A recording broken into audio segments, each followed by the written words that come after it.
باپ اور بیٹے اور روح القدس کے نام میں آمین۔ ہمارے لیے آج کی تلاوت ہوشیہ نبی کی کتاب، اس کا 10واں باب اور اس کی پہلی 3 آیات، پھر 7ویں اور 8ویں آیت اور پھر 12ویں آیت۔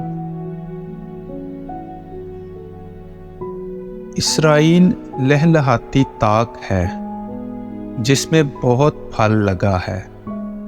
جوں جوں اس کے پھل فراوان ہوتے گئے وہ زیادہ مذبح تعمیر کرتا گیا، اور جس قدر اس کی زمین اچھی تھی اسی قدر اچھے ستون بناتا گیا۔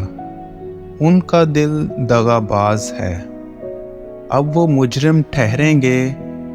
وہ ان کے مذبحوں کو ڈھا دے گا اور ان کے ستونوں کو چور چور کر دے گا۔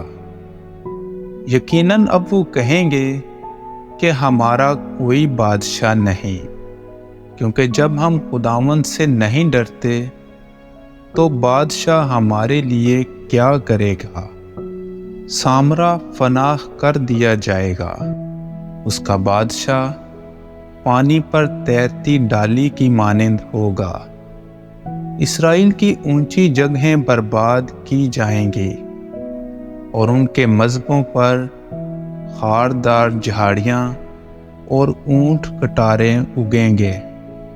تب وہ پہاڑوں سے کہیں گے کہ ہمیں چھپاؤ، اور ٹیلوں سے کہ ہم پر گر پڑو۔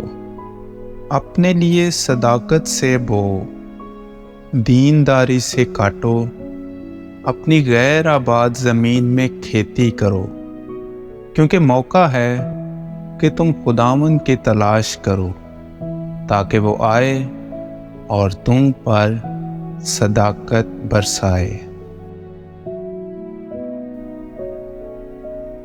پاک کلام کے پڑھے اور سنے جانے پر خدا کی برکت ہو۔